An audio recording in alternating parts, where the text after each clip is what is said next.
윤석열 전 검찰총장이 민생 행보를 시작했습니다. 연이틀 문재인 정부의 탈원전 정책에 각을 세웠는데요. 그런데 마스크가 화제가 되고 있습니다. 지난 6일 모습입니다. 대전 현충원에 방문했을 당시에는 하얀색 마스크를 쓰고 있지만 카이스트를 방문할 때는 문구가 박힌 남색 마스크로 바꿔 꼈습니다. 적힌 문구를 좀 자세히 확대를 해봤습니다. 자세히 한번 보겠습니다. 원자력 탄소 중심 기후 대응이라고 적혀 있습니다. 뭔가 이상하지 않으십니까? 윤 전 총장이 참석한 토론회의 주제가 멀어진 탄소 중립이었는데요. 중립이 아닌 중심이라고 쓰여 있던 겁니다.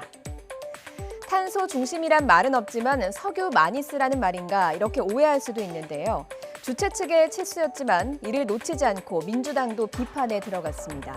박선준 대변인은 범죄 예방 행사에 범죄 권장 마스크를 쓴 것이라고 꼬집었고요. 윤호중 원내대표는 특수검사 수장을 지낸 분이 맞느냐 이렇게 지적했습니다. 윤 전 총장은 최근 방명록 맞춤법 설화도 한 차례 겪었습니다. 지난 6월 김대중 도서관을 방문해서 방명록에 남긴 글귀 중에 새 지평선을 여신이라는 표현을 썼는데요. 지평이란 말이 맞는 겁니다. 여기에 쓴 성찰이란 말도 통찰이란 표현이 더 맞는 말이란 분석이 나오면서 언어의 새 지평을 열었다 이런 비아냥을 들어야 했습니다. 대통령 선거 출마는 처음이다 보니 과거에도 실수에 진땀 뺀 사례가 적지 않습니다. 대표적인 인물이 유엔 사무총장 시절 대권주자로 계속해서 언급되면서 정치권 등판에 관심이 쏠렸던 반기문 전 사무총장입니다. 1일 1실수라는 지적을 받기도 했죠. 특히 음성 꽃동네를 방문했을 당시 누워있는 할머니에게 턱받이를 한 반 전 총장 부부가 죽을 떠먹여드리는 장면이 논란이 됐습니다. 꽃동네 측에서 요청한 방식대로 한 것이라고 해명하긴 했지만 서민 코스프레하다 사람 잡겠다, 옷에 묻은 음식물 걱정하는 것 아니냐라는 비판에 시달려야 했습니다. 2017년 걸어서 선거 유세를 하던 안철수 당시 국민의당 후보는 부산 지하철에서 만난 초등학생과 대화를 했는데요. 이때 공감 능력이 떨어진다는 지적을 받았습니다. 초등학교 3학년 학생이 공부 중에 수학이 제일 힘들다라고 하자 안철수 후보가 과외 수업은 하고 있느냐라고 물은 겁니다. 눈높이에 맞지 않다, 세상 물정 모른다 이런 말을 들어야 했습니다.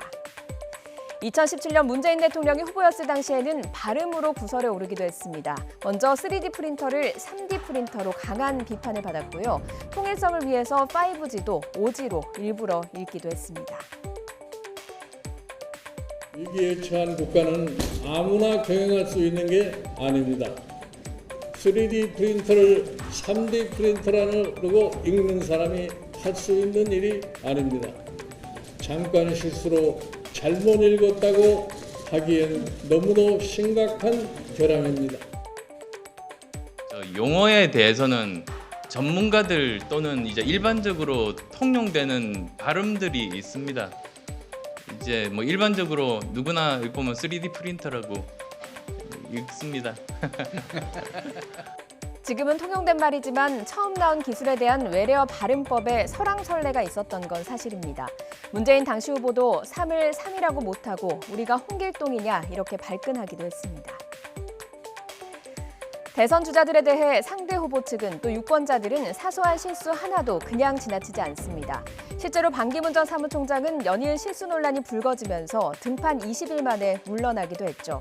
한두 번의 실수는 실수라고 할 수 있지만 실수가 반복되면 실력이라는 지적을 받게 될 수 있습니다. 대권을 향한 움직임이 더 많아질수록 실수를 줄이는 더 세심한 행보를 해야 하는 이유일 겁니다.